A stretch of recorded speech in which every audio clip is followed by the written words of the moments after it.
భారతదేశంలోనే భారతదేశ రాజకీయ చరిత్రలోనే ఏమాత్రం పనికిరానటువంటి ఒక పొలిటీషియన్ అంటే ఆవిడ పొలిటీషియన్ అనాలంటే కూడా నాకు కాస్త నోరు రావట్లేదు, నా మనసు అంగీకరించట్లేదు. కానీ ఆవిడ పొలిటీషియన్. ఆవిడే తెలంగాణ రాష్ట్ర సమితి అలియాస్ భారత రాష్ట్ర సమితి అధినేత కేసీఆర్ కుమార్తె కల్వకుంట్ల కవిత. భారత రాజకీయాల్లో స్వతంత్రానంతరం భారతదేశపు ఈ 77 సంవత్సరాల రాజకీయాల్లో అనేక రాష్ట్రాల్లో, అనేక ప్రాంతాల్లో అనేక మంది రాజకీయ నాయకులను చూసాం. కానీ ఇటువంటి ఒక పరిపక్వత లేనటువంటి ఒక వ్యక్తి రాజకీయాల్లోకి రావడం, ఆవిడ్ని కూడా కొంతమంది ప్రజలు అభిమానించడం, ఆవిడ్ని కూడా గౌరవించడం, ఆవిడకి కూడా మద్దతు తెలపడం అనేది తెలంగాణ రాష్ట్ర ప్రజలు చేసుకునే దౌర్భాగ్యం. ఆవిడ కల్వకుంట్ల కవిత కాదు, వాళ్ళ ఇంటి పేరు వేరేదో ఉంది, ఎందుకంటే ఆవిడ పెళ్లి అయిపోయి వెళ్ళిపోయింది కాబట్టి. కానీ ఇంకా ఆవిడ కల్వకుంట్ల కవితగానే చలామణి అవుతోంది. మిగతా తప్పులతోటి మనం కనుక పోలిస్తే ఇది చాలా చిన్న విషయం, చాలా చిన్న తప్పు ఇది. కల్వకుంట్ల కవితకి ఏం అర్హత ఉందని అసలు రాజకీయాల్లోకి వచ్చింది?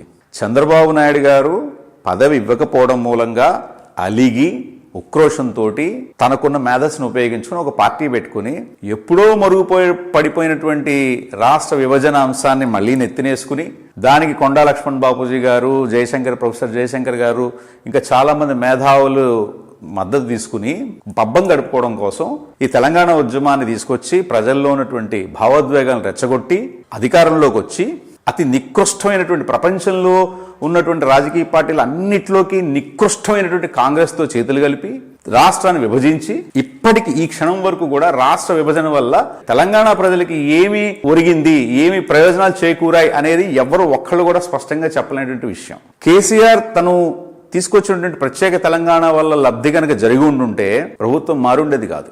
కేసీఆర్ బతుకున్నంత వరకు అతనే ప్రభుత్వంలో ఉండుండేవాడు. అలా జరగలేదు. చంద్రబాబు నాయుడు గారితో తన్నించుకుని బయటకు వచ్చిన తర్వాత ఆ ఉక్రోషంతో పార్టీ పెట్టినటువంటి పార్టీ అధినేత కుమార్తె కల్వకుంట్ల కవితకి ఏమి అర్హత ఉందని ఇప్పటికీ కూడా ఇంకా రాజకీయాల్లోకి ఆవిడ కంటిన్యూ అవుతున్నారు, కొనసాగుతున్నారు. ఇప్పుడు నిన్న అతి నికృష్టమైనటువంటి అత్యంత హేయమైనటువంటి ఒక పెద్ద నాటకానికి తెరదీసింది ఆవిడ. తండ్రితో కొట్లాడి, తన సోదరుతో కొట్లాడి బయటకు వచ్చి ఇంకో పార్టీ పెడుతున్నా అన్నటువంటి సంకేతాలని ప్రజల్లోకి పంపిస్తోంది. కాంగ్రెస్లో చేరుతున్న కొంతమంది, బీజేపీలో చేరుతున్న కొంతమంది, టీఆర్ఎస్ బీజేపీలో విలీనం అయిపోతుందని కొంతమంది, ఇలా రకరకాల ఊహాగానాలు చేస్తున్నారు.